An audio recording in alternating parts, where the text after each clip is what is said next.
Welcome to the SGS Sustainability Expertise interview series on greenhouse gas and climate-related reporting. I'm your host, Adam Hammis, the Vice President of Sustainability Assurance for SGS North America. Our conversation today is complying with California climate disclosure rules, and our guest is Alison Torbitt, partner at Nixon Peabody LLP. Welcome, Alison. Thank you. Happy to be here. Well, I'm very excited to have you here. Thank you very much for agreeing to work with us. I really want to ask you about California, the SB 253 and 261, but before we dive in, could you please share just some quick background on Nixon Peabody and your role for our listeners? Of course. So Nixon Peabody is a global law firm. There's more than 600 attorneys collaborating across major practice areas throughout the US, Europe, and Asia.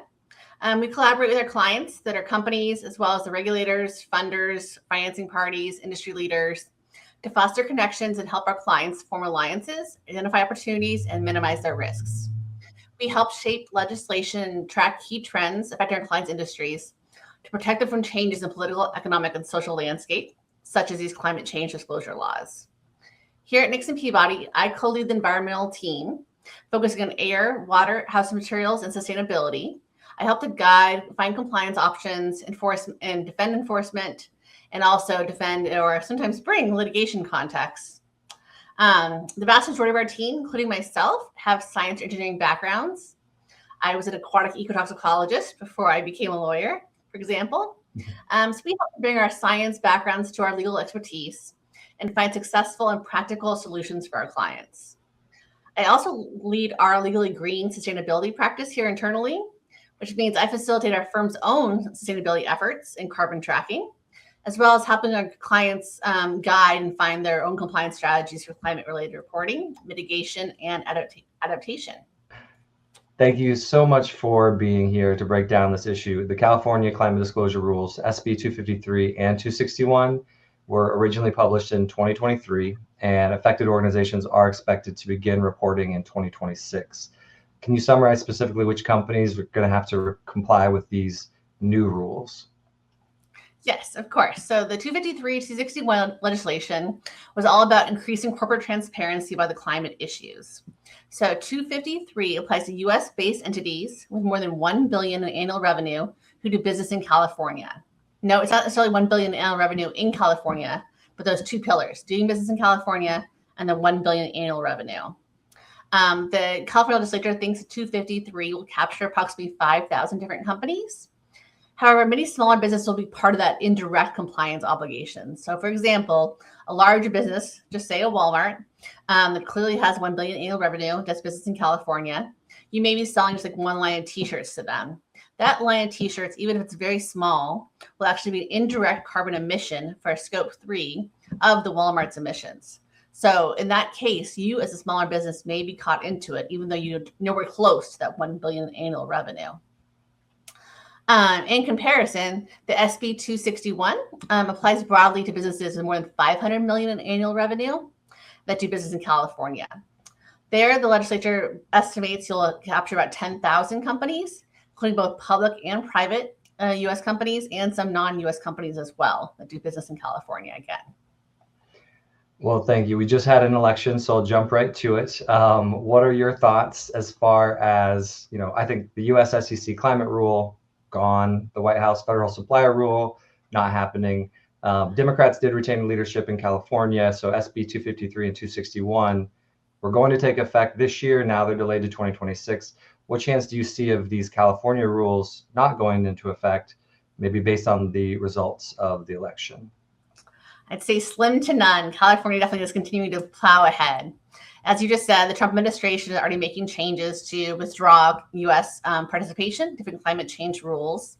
On January 20th, there was an executive order to pull us out of the Paris Agreement. While that doesn't affect yet the federal supplier rules or the U.S. SEC rules, those are both in, as we know, in proposed, not yet law, and probably will never become law. However, here in California, we have the 10th Amendment, which allows the states to continue to push in their own laws that do not conflict with the federal government. So we definitely expect California to push forward and continue to push all the climate change laws, including 253 and 261. As these laws push forward, as you noted, they are pushed back to 2026, which means you should be looking at the 2025 climate disclosures. So even though they're not impacted until 2026, you're looking backwards now to the current climate disclosures. And both these laws will definitely move forward. There is some civil action going on right now where the U.S. Chamber of Commerce, the California Chamber of Commerce, American Farm Bureau Federation, all allege that the laws 253, 261, and 219 now that pulled in are unconstitutional. Specifically, they're saying they violate the First Amendment, the right to free speech, the Supremacy Clause, and the Dormant Commerce Clause. The federal district court case concluded they believe the First Amendment might apply, as the purpose of 253 and 261 indeed is to compel speech. We're trying to force companies to disclose more. However, the MSJ, the motion for summary judgment, was already denied on those grounds. Additional facts are needed. So this case remains pending. Of course, if the Chamber of Commerce, American Farm Bureau win this case, then the laws would go away. But right now, it's not looking very favorable to them. So I would expect right now the business should plan that 253 and 261 will indeed continue to be implemented. Indeed, there is currently collecting public comments right now for that law to be that'll be due in February this month. Perfect. Thank you. And we'll talk about the specifics of what the requirements say and what the reporting is. But really quick, I just wanted to jump in a little bit of history. Can you walk me through, why the rules came into place, any of the delays along the journey that got us here today? Of course. So yeah, 253 and 261 were both introduced back in 2023 by lawmakers who are trying to increase and enhance transparency and standardize climate change disclosures. So there's quite a few companies that are trying to be green and we're already disclosing parts of their climate, or they also have business in the EU, which is ahead of us on this aspect. So between investor demand, the EU aspects, they were saying hey, there's all these different disclosures going on, and it's hard for investors to compare them together to each one to really make informed decisions. So as these public companies were saying, achieving net zero, other ones don't know what that even means, or are achieving it through buying offsets. These were getting great conflicting statements in the industry. So now they're doing this, we could be alleged compelled speech, which is being challenged in litigation, where you're going through and saying, hey, no, you're going to actually respond in a certain way, a standardized disclosure session, so sort of one aspect of the SEC's climate change disclosure rules. However, here again, right now in California includes scope 3, so that extra bit there. And then again, as this last year in 2024, talking about history, Newsom did propose a 2-year delay in the implementation, which would have given extra time to prepare. However, the SB 2019, which came out in September 2024, well, it did amend the timeline. It didn't quite give that 2-year delay that Newsom had proposed. Instead, it gave a 6-month delay till July 1, 2025. And then it adjusted the scope 3 emissions to be 180 days of the scope 1 and scope 2 disclosures. So it gave some delay, but instead it's somewhat more complicated. Again, right now, SB 253's implementation date is January 1, 2026. So there'll definitely be some early rulemaking here from CARB we expect to happen, in the next few months as they start to roll out these regulations for us. All right. Well, let's get down into the details. What are the specific kinds of reporting that are going to be required? I think first we'll start with the larger firms, and those are the ones affected by 253. And so let's start there. Sure. So 253 requires the companies, again, that do more than $1 billion annual revenue and do business in California to go ahead and report their direct, which is the scope 1 emissions. So if you're actually turning fuel or you have your own vehicles, that's part of your scope 1 direct. Scope 2 is your indirect emissions. So that's what mostly you're buying electricity and natural gas from your utilities. That's part of your scope 2.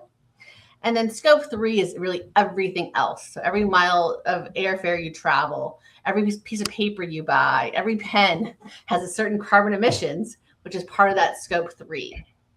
So if you can imagine a business, the scope 3 categories are huge. So that's kind of, you can see right there on that slide, they put together this list of all these different categories to think through every single emission that you as a company might have. to put that together into complete reporting.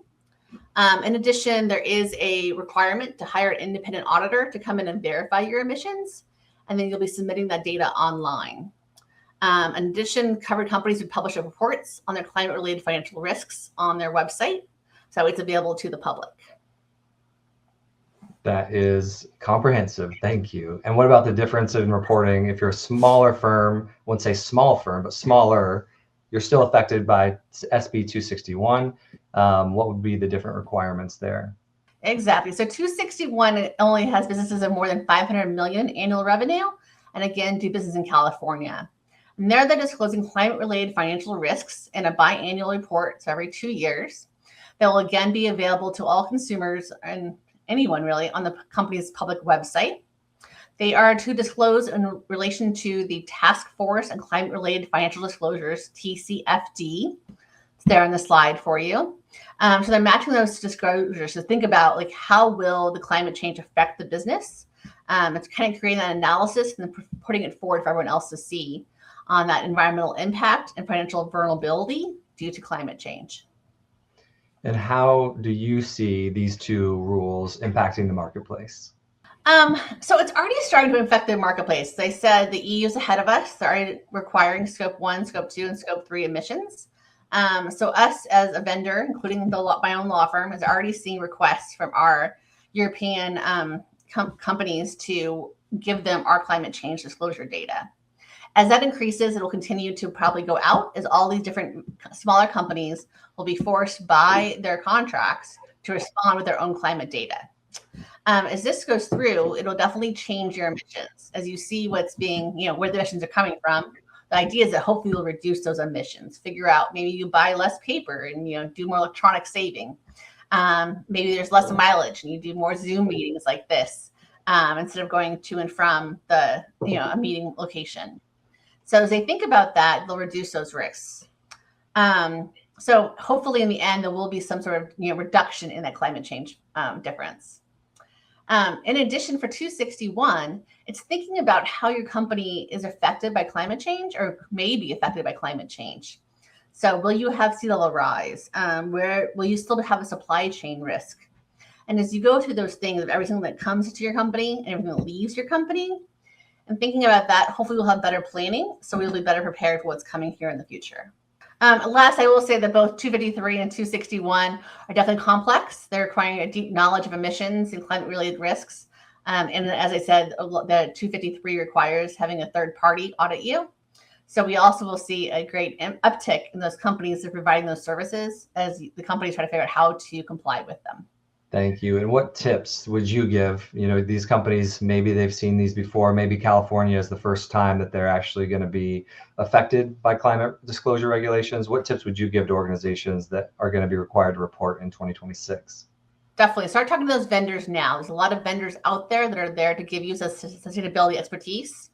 And start thinking about now what your climate change emissions are, both Scope 1, Scope 2, and Scope 3. It takes a significant amount of time to talk to all of your utilities plus all of the people in your supply chain to figure out what it is that they're actually producing on emissions and then figure out how to reduce those emissions second. But just analyzing and identifying those sources are the very first step. And as you collect and verify and comply, you'll see that things might be different too. From that first year to second year, you'll find mistakes. This is new to everybody, so those mistakes will happen. So again, if you find good people to partner with to give you advice, that'll help out. And that should be happening now, even though CARB still hasn't given out the required implementation process and the rules for it. You can start now and get those ideas together of how the mission happens. Maybe through an attorney, keep it privileged and confidential, but at least that way it gives you that sense of what's happening and how to reduce it later on. And again, there might also be a cost benefit there. If you figure out ways to reduce your emissions, you're probably also reducing those the upstream part of your chain. So you might also have some cost benefits there. Well, thank you, Alison. I can't thank you enough for talking with us today. It's been valuable and enlightening as the conversation goes. Well, if anyone wants to know more about this, you can visit Nixon Peabody's website. You can reach out directly to Alison, but also subscribe to our YouTube channel to stay tuned for more sustainability expertise content from SGS. And thank everybody for watching today.